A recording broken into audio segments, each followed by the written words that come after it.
Hemos convocado este acto público en cumplimiento de lo resuelto por la Corte Interamericana de Derechos Humanos en sentencia del 24 de febrero del 2011 en el caso Gelman, Uruguay. El Estado uruguayo reconoce que en el pasado se cometieron en el país acciones violatorias de los derechos humanos. El caso de Macarena demostró, en primer lugar, un caso increíble. Era una muchachita de 19 años, embarazada, secuestrada, que nunca había pisado el Uruguay, que no tenía ninguna relación ni política, ni social, ni de ningún tipo con Uruguay, que la trajeron clandestina al Uruguay, se lo hicieron nacer, le robaron la bebé y la mataron.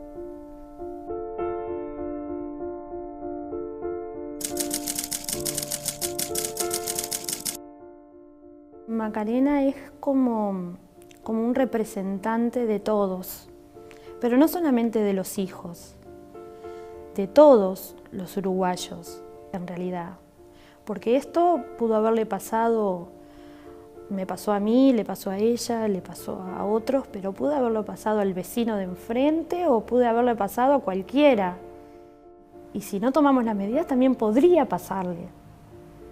Más allá de construir nuestra historia, el saber la verdad, antes de hablar de un nunca más, porque para hablar de un nunca más tenemos que saber nunca más qué.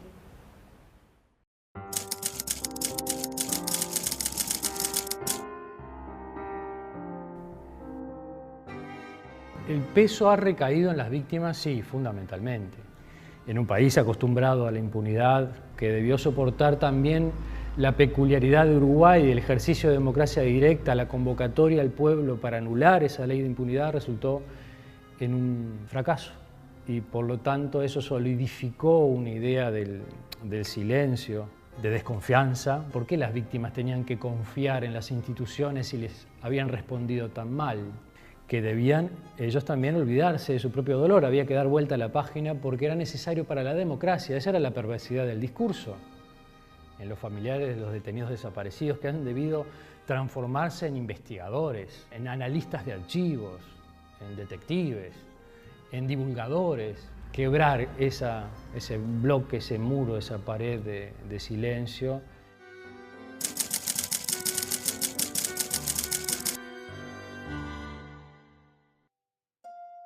La aparición de Los Retos de Abuelo fue relativamente reciente y fue la primera vez que supe todo lo que había pasado, qué sentí al enterarme de eso. Fue una revelación muy impactante. Hay que considerar que no solo perpetraron el crimen, sino que después hubo una ley que perdonó. El Estado uruguayo me dijo, a mí y a todos los involucrados, que no tengo derecho a exigir justicia y verdad en mi caso.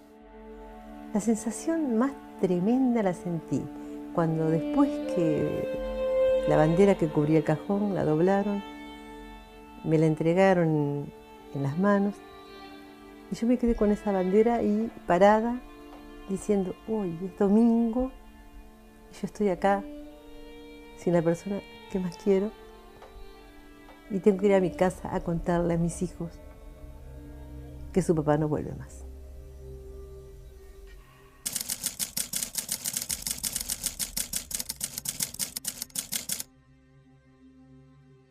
Bueno, cuando dieron el golpe de Estado acá en Uruguay, yo tenía 8 años. Tengo plena conciencia de ello porque en mi caso además significó que todo mi entorno, familiar y social, más ampliamente hablando, fue brutalmente impactado. Nos hicieron mucho daño, nos lastimaron mucho, lo hicieron para eso además. O sea, en nuestro caso, la información que podían obtener de nosotros era absolutamente mínima y ellos la sabían. Y en realidad usaron la tortura y en particular las violaciones sistemáticas todos los días y muchas veces al día para destrozarnos como seres humanos. no para obtener información.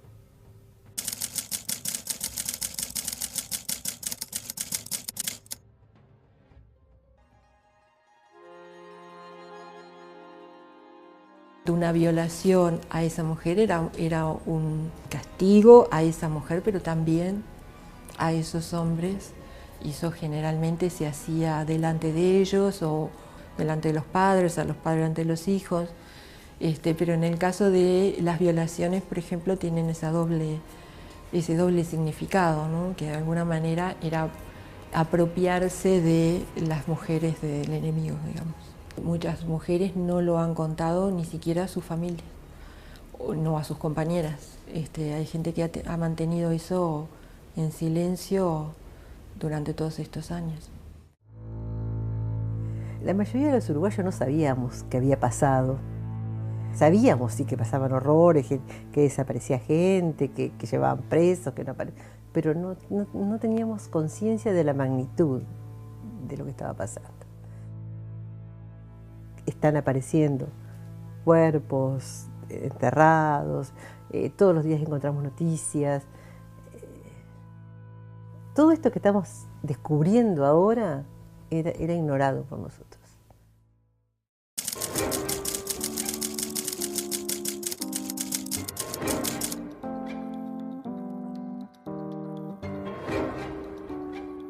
Miles de uruguayos se criaron, crecieron, se formaron en el marco del miedo y de la negación de lo que pasaba. El Poder Judicial es, de alguna forma, y los jueces, es también el reflejo de una sociedad. No se puede divorciar a los jueces y magistrados de la sociedad en la que están insertas. Y el Poder Judicial tiene muchas cosas para mejorar, tener un nivel de empatía mayor con los casos y con las víctimas, en lo cual se erradique definitivamente la impunidad. El caso de la sentencia Hellman yo creo que claramente establece una línea de pensamiento sobre pasados. Los fiscales o algunos de ellos han avanzado en una lógica de razonamiento que va por la verdad, la memoria y la justicia, de poder decir aquí pasaron cosas y no deben obviarse, que el hecho de intentar, en definitiva, negarlos, termina siendo un elemento más gravoso, a nivel personal, pero también a nivel social. El Poder Judicial tiene que esforzarse mucho más en esta lucha, porque creo que también el sistema político tiene que esforzarse aún más también.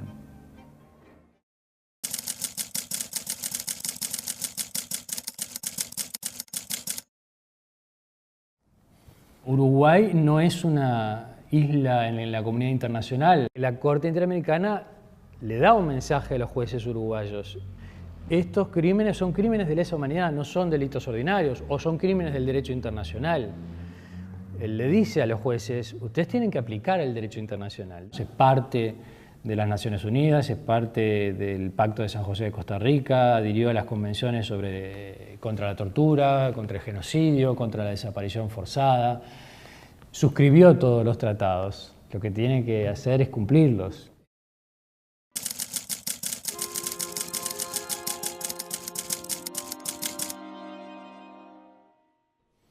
Sin duda, existen archivos, existen actores que fueron autores materiales de los delitos, que conservan y mantienen muchísima información y que es posible, digamos, saber muchísimo más de lo que hoy sabemos, que habiliten, digamos, que haya un proceso de memoria colectiva un poco más cercano a lo que verdaderamente sucedió y bueno, y que en ese marco también aparezca mi padre.